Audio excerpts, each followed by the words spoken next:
All right, guys, this is the 1-year review of the Simms Freestone Waders. This is not the zipper one. They came out with one that zipped down in the front. So let me just kind of go over the features real quick. I'll try it on. This is the medium. And I'll show you guys all the tech on the inside. So all made in China, of course. This has got a QuadraLam, Toray stuff. I'll leave the specs in the description below. You guys have probably already looked at the specs and trying to drop $300 on this. I bought these on Bass Pro last year for about the $300 mark, actually. And they don't leak as of right yet. I know that's the biggest requirement for waders, is to not leak. I believe all waders leak eventually. So that's the bad part.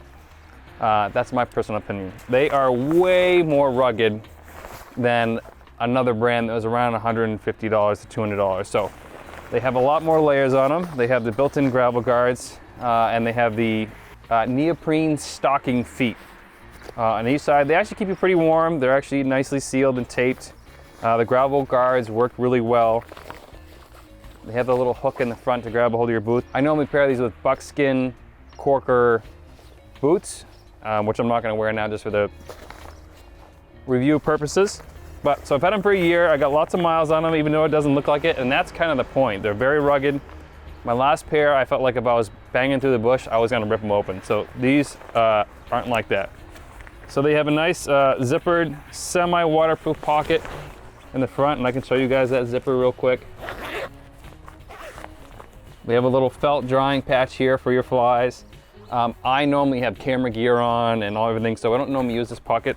I actually started using it to have my GoPro on. And they have these fleece-lined pockets to keep your hands warm. One of the other things I really like about this is the strap design. And I'll show you guys what I'm talking about.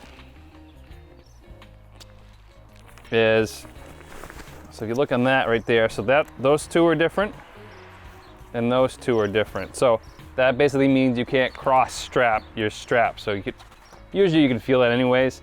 You can't cross strap them. You can only hook them up one way at a time unless you double cross them, but then you definitely feel that. So let me try these on. And the microphone might be able to hear all of this crinkling noises, but this material is fairly loud and fairly rugged. So let me reach over and pop those up. Make sure they're not twisted. Like I said, you can't cross them. That's really nice. Pop those over. And then you have a wading belt. It's not a built-in wading belt, which I guess there's pros and cons to that. If you wanted to change it to a fancy trout pattern wading belt, I guess you could. But I don't really care personally. Wading belt does its task. There's a lot of extra room in there right now. I normally wear another sweatpants underneath, and I normally wear either long johns or something else, and I'm normally a couple layers underneath this and then a jacket over the top. So fits nice, wears nice. These straps don't loosen up. It's got a little hanging strap in the back. Like I said, I don't really use a drying patch. I haven't proved that this is water resistant yet. I have fallen in it a couple times, but I normally have a battery or something in there that did get wet because they had open. And when I try to fit waders, I buy them first, buy them for the size. Like I said, I'm a medium in these, medium regular. My pant size is a 32-30, probably like a 34-30, depending on what time of year it is. So let me show you guys something real quick. When I'm trying these on, I'm trying them on with a squat. So I want to be able to bend down, have enough room in the seam of the pants in order to bend down and scoop the fish up. So make sure you buy a little bit bigger than you think you need. They do size them a little bit big, and same with the boots. The stocking feet, they actually size them for wearing wool socks and stuff like that to keep your feet warm. So if I was going to say buy one of these, I would say yes. I would give it a double thumbs up. They are super rugged, double laminated in the knees, or QuadraLam.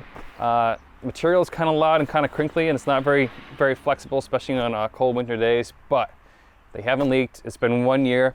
I'll leave the link in the description on how to buy these. not sure if they're for sale on Amazon or not. I'll also do a 1-year update in this link next year to see if these things leak yet. And you guys see me fish. I fish a lot. I beat on all my equipment. I try not to, but I'm banging through the bush trying to get those shots for you guys. So if you guys liked what you see, grab a pair of these Simms Freestone Waders. They're really comfortable and they don't leak, and they're pretty rugged. They're way more rugged than, you know, your $150 pair of waders. And I'll see you guys out in the water.